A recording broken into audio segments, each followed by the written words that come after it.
भारत में उत्तराखंड की पहाड़ियों पर रुद्रप्रयाग जिले में समुद्र तल से 11,755 फीट ऊपर हिमालय की गोद में स्थित केदारनाथ मंदिर हिंदुओं की आस्था का प्रमुख केंद्र है। भगवान शिव को आराध्य देव मानकर इस मंदिर में प्रतिवर्ष हजारों लाखों श्रद्धालु यहाँ पहुँचते हैं। महाभारत में प्रसंग आता है कि पांचों पांडव अपने जीवन के अंतिम समय में हिमालय पर्वत पर तप कर रहे थे। तभी काल भगवान यानी कि ब्रह्म ने एक दुधारू पशु का रूप बनाया और उस क्षेत्र में घूमने लगे जहां पांचों पांडव तप कर रहे थे। दुधारू भैंस को विचरते देख भीम को दूध पीने की इच्छा हुई और भैंस की तरफ दौड़ पड़ा। भीम को अपनी तरफ आता देख भैंस जमीन में समाने लगी। तभी भीम ने भागकर भैंस का पिछला हिस्सा कसकर पकड़ लिया जो कि जमीन के बाहर शेष था। जैसे ही जो भाग भीम ने पकड़ा वो पत्थर का हो गया और बाहर ही रह गया, जिसे आज केदारनाथ धाम से जाना जाता है। उस भैंस अथवा पशु का जो सिर वाला भाग था वो नेपाल में निकला, जिसे आज पशुपतिनाथ से जाना जाता है। लेकिन विचारणीय विषय ये है दोस्तों कि क्या इन स्थानों की पूजा करना सही है? क्या इन स्थानों पर जाने से मोक्ष मिल जाएगा?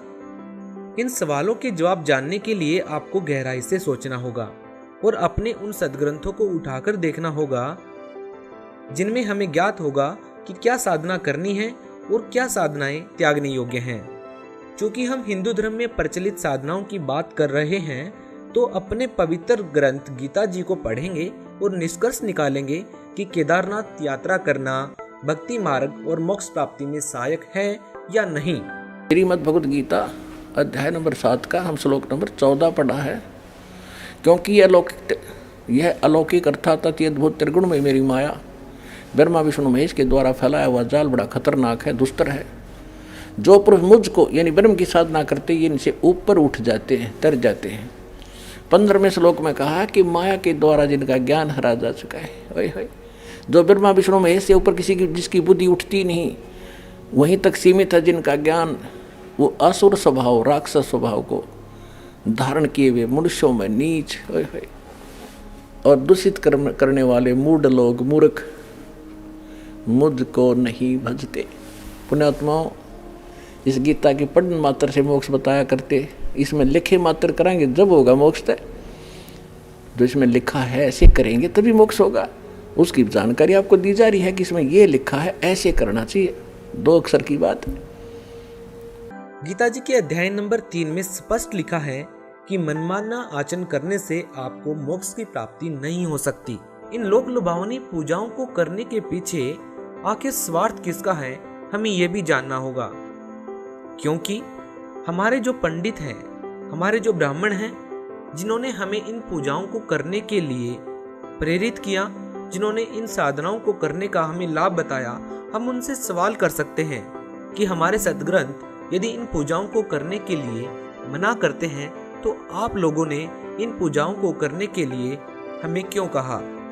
तो आज ये स्पष्ट हो गया कि हमारे जो सद्ग्रंथ हैं वो किसी भी तीर्थ स्थान पर जाने के लिए, किसी भी प्रकार का व्रत करने के लिए या श्राद्ध निकालने के लिए बिल्कुल मना करते हैं।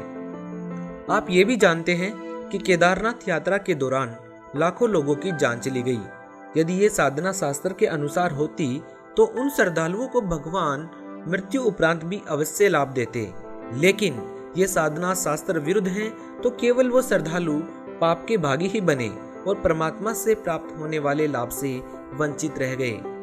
दोस्तों, कहा जाता है कि 400 साल तक ये मंदिर बर्फ में दफन रहा और समय के बवंडर में कहीं खो गया। उसके बाद मान्यता ये हुई कि 508 ईस्वी में जन्मे शंकराचार्य ने इस मंदिर का निर्माण करवाया, जिन्होंने इसी मंदिर के पीछे समाधि ले ली। लगभग 10वीं सदी को मालवा के राजा भोज ने इसका पुनर्निर्माण करवाया था। दोस्तों, इस मंदिर के कपाट सर्दियों में बंद कर दिए जाते हैं। तो क्या यहाँ ये कहना उचित होगा कि लगभग 3-4 महीने भगवान के दरवाजे भक्तों के लिए बंद हो जाते हैं? शायद ऐसा कहने भर से लोगों की आस्थाओं को ठेस पहुंचना लाजमी है, लेकिन क्या सच से मुंह फेरना और अज्ञानता में जीना आत्मा को ठेस पहुंचने से कहीं ज्यादा पीड़ादायक है?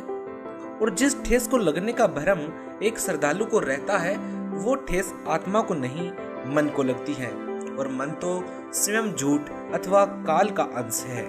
आत्मा हमेशा सच अथवा परमात्मा के विधान अनुसार भक्ति करना चाहती है।